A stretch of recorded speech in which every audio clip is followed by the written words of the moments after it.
안녕하세요. 시장의 변동성이 확대가 되고 있는 것 같아요. 코스피가 지금 1%대 하락으로 지금 계속해서 하락을 하고 있고, 코스닥은 낙폭을 더 키웠습니다. 1.87. 셀트리온 삼형제도 그대로 영향을 받으면서 3.72%, 셀트리온 3.65, 헬스케어 3.72, 제약이 3.80%. 낙폭을 많이 키우고 있죠. 전혀 빠질 이유가 없는데 시장의 영향을 받고 있다. 또한 그들이 공매도의 운전도 영향이 있는 것 같습니다. 오늘 시장이 빠지는 이유를 봤더니 중국 지수, 상해 종합과 항생 지수의 영향을 그대로 받고 있고요. 미국 선물의 영향을 받고 있습니다. 그 이유가 지금 시장 빠지는 이유인 것 같아요. 그쵸? 상해 종합이 쭉 빠졌어요. 장중에 조금 회복한 상태, 마이너스 1.08%대고요. 항생 지수도 쭉 빠져서 그대로 1.17, 조금 회복한 상태입니다. 나스닥 선물과 미국 선물을 봤더니 나스닥 100 선물이 0.92, 장중에는 1%대 밑으로 한참 하회했었고요. S&P 500 선물도 마이너스 0.20%, 계속 하락세에서 왔다 갔다 하다 보니까 이게 투심에 영향을 주고 쩐주들에 의해서 시장이 충분히 변동성이 확대되고 있다. 그러면서 이들 신한, 삼성, 이베스트 열일을 하고 있죠. 오늘도 변함없이 신한, 이베스트, 삼성은 열일을 하고 있다. 열심히 운전대를 잡고 가고 있다. 누르고 있다. 자, 이 부분인데 이 원리와 중요한 오늘 차트에 대한 부분을 좀 언급하려 합니다. 차트상으로 보면 기술적 분석을 하는 이유가 우리가 사실 투심을 확인하기 위해서기도 하고 단기와 스윙에선 굉장히 중요한 지표로 사용이 되죠. 그런데 이미 이 장기 추세선 굉장히 중요하거든요. 이 투자 심리가 5년이 다 실려 있는데 여기를 한번 터치하고 지금 여기를 일시적으로 이탈할 수도 있을 것 같아요. 여기를 이탈하면 투심이 위축되면서 투매 물량이 나올 수도 있을 것 같거든요. 그래서 다시 한번 멘탈을 털릴 수도 있을 것 같기도 해요. 하지만 분명히 말씀드립니다. 셀트리온은 레키노라주 실적이 터지면 이건 못 막습니다. 그래서 기술적 분석과 기본적 분석을 늘 같이 해야 됩니다. 그래서 중요한 건 이 차트는 참고만 해야 되는데 사실 여기 매물대 있죠? 그리고 21선 여기 돌파하면 1차 목표가가 여기 60일선 내려오잖아요. 여기까지 봐도 되고 그 다음 여기 매물대, 그리고 그 다음 여기 매물대, 그 다음 고점 매물대, 계속 2차 3차 가면서 매수와 매도를 하면서 수익과 그리고 자기 손절가를 지켜가면서 할 때가 바로 스윙이나 단기에 해당되겠죠. 그런데 셀트리온은 그렇지 않다는 거예요. 왜? 셀트리온은 매매가 아니라 투자를 해야 되는 기법으로 제가 늘 말씀드리고 있습니다. 예를 든다고 하면 이 자리를 이탈을 하면 굉장히 지금 다시는 못 갈 것 같다. 투심이 완전히 위축되면서 망가질 수가 있는데, 그래서 자기가 못 견디고 팔잖아요. 그러면 지금 레케노라가 터지잖아요. 그러면 언제 그랬냐는 듯이 이 고점 그냥 바로 끝내버립니다. 왜? 그만큼의 파괴력이 있는 제품이에요. 그 정도로 제가 어저께 언급을 드렸지만, 자세하게 언급드렸지만 매출액이 최소 4조에서 6조 단위가 나올 수가 있는 그런 금액이기 때문에 언제든지 이 고점을 터치해버릴 수도 있다. 아니, 터치가 아니라 그냥 제껴버릴 수도 있겠죠. 결국 셀트리온은 상승할 수밖에 없습니다. 그래서 지금 상당히 많이 힘든 시간을 보내고 있을 거라는 걸 잘 알고 있습니다. 근데 만약에 못 견뎌서 팔아버린다고 한다면 시차를 두고 주가가 레키노라가 터지게 되면 처자도 보고 싶지 않았는데 이게 올라가 버리잖아요. 그리고 보이지도 않는 가격대로 가버리잖아요. 그럼 멘탈 2번 박살납니다. 그땐 더 심한 충격을 받을 수도 있어요. 그래서 오늘 이 말씀을 좀 드리려 합니다. 투자 원칙, 자신만의 투자 원칙을 명확히 하셔야 됩니다. 신용, 빚, 대출, 단기는 셀트리온 투자와 전혀 맞지 않습니다. 제가 항상 언급드리고 있어요. 셀트리온은 매매가 아니라 투자를 해야 하는 기업이다라고 분명히 말씀드리고 있습니다. 단기, 스윙, 중기가 아니에요. 그래서 차트나 수급 이런 것만 갖고는 판단할 수가 절대 없습니다. 늘 이 부분을 운전을 하면서 가지고 놀고 있기 때문에 세력들이, 그래서 이거는 투자, 장기적으로 실적이라는 프레임, 이 실적이라는 프레임에 맞춰서 그들이 운전하기 때문에 운전하는 방식도 우리는 결국 펀더멘탈을 보고 기다리면 주가는 시차를 두고 반드시 반영합니다.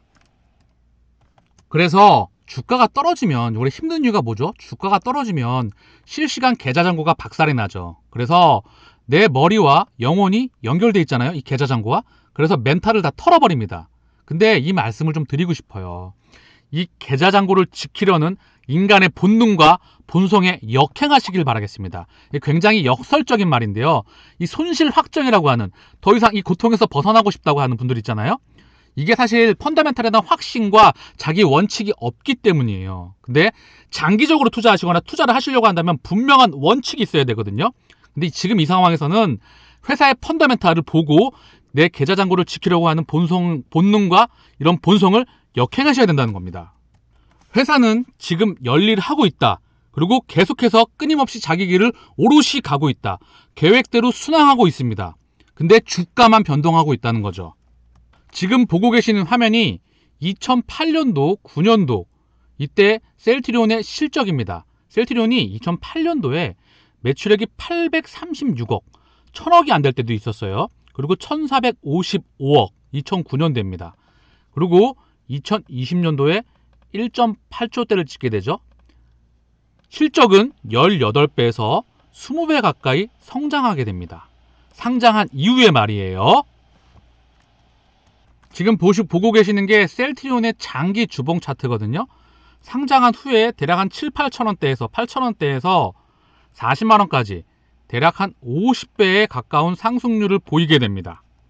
2008년도에 상장한 이후에 대략 한 8천원부터 39만 6천원, 대략 한 40만원까지 대략 50배의 엄청난 상승률을 보이죠. 실적이 18배에서 20배 상승하는 동안 주가는 50배 가까이 상승했습니다. 공매도 상장한 이후에 우리가 끊임없이 지겨울 정도로 옆에 붙어 있었습니다. 공매도 무섭죠. 하지만 공매도도 실적이라는 프레임을 갖고 계속해서 운전해 왔습니다. 결국 공매도가 운전하는 원리도 그 운전 방법도 돈, 자금, 언론, 미디어, 각종 권력과 이 증권자 창수를 아무리 동원해도 이 실적이라는 프레임을 두고 실적이 성장하면 그 근처 안에서 계속해서 자금을 쓰면서 같이 실적이라는 프레임과 맞춰서 움직일 수밖에 없는 게 이 시장의 본래 원리입니다. 무슨 말이냐? 실적이 성장을 하잖아요? 실적이 약간 멈춰일 수도 있겠죠? 실적이 성장을 하잖아요? 이때는 공매도도 못 막습니다. 그런데 성장하기 전에 모멘텀이 막 깔려 실적이 나오기 바로 직전까지, 그런데 이때 부분까지는 어떤 호재가 나와도 이 공매도가 누를 수는 있다는 거예요. 미디어와 자금과 자정과 증권사 창구를 통해서 말이죠. 근데 실적이 터지면 이거 못 막고 가는 겁니다. 그래서 장기적으로 봤을 때 실적이 18배에서 20배 성장하는 동안에 시가총액은 50배 가까이 성장했다. 결국 공매도도 우리 셀트리온의 실적과 주가의 성장을 막지 못했다. 그 이유는 이 실적이라는 프레임, 뼈대, 이 구조를 가지고 끊임없이 움직이는 거다. 결국은 공매도도 여기 같이 공생할 수밖에 없다. 기생이라 표현할까요? 이게 진리입니다. 그래서 이 말씀 드리고 싶어요. 주가의 변동성보다 회사의 가치를 보고 기다려라. 그것이 진리입니다. 머릿속으로 레키노라 수출 찍히면 갑니다 라고 분명히 인지를 하시기 바랍니다. 그리고 단 한 가지, 시장 변동성은 지켜봐야 합니다. 하지만 이 경우에도 시차만 생길 뿐 결국 갈 놈은 갑니다. 이 부분은 역사적으로 자본주의와 주식시장에 역사적으로 증명되어 왔습니다. 마지막으로 장기 투자자의 입장에서 말씀드리겠습니다. 역설적으로 내 계좌 잔고를 지키려는 본능에서 벗어나시길 바랍니다. 그 본능을 놓아버리면 회사 실적이라는 몸통, 뼈대, 프레임이 알아서 주가를 올려놓게 되어 있습니다. 힘을 빼시기를 바라겠습니다. 지금 보고 계시는 화면이 셀트리온의 주봉 화면이거든요. 이 장기 추세를 좀 건드리게 터치하게 생겼어요. 이탈할 수도 있다는 거죠. 여기 깨지면 굉장히 투심 위축될 수 있습니다. 차트상으로 보면 말이죠. 결국 기술적 분석인 일봉과 주봉의 장기 추세선 터치를 일시적으로 이탈하더라도 절대 흔들려서는 안 된다. 왜? 회사 가치, 기업 내부의 가치는 변함없이 우리 길을 명확하게 가고 있다. 그리고 그 시점이 점점 다가오고 있습니다. 흔들리시면 안 됩니다. 마치겠습니다. 감사합니다.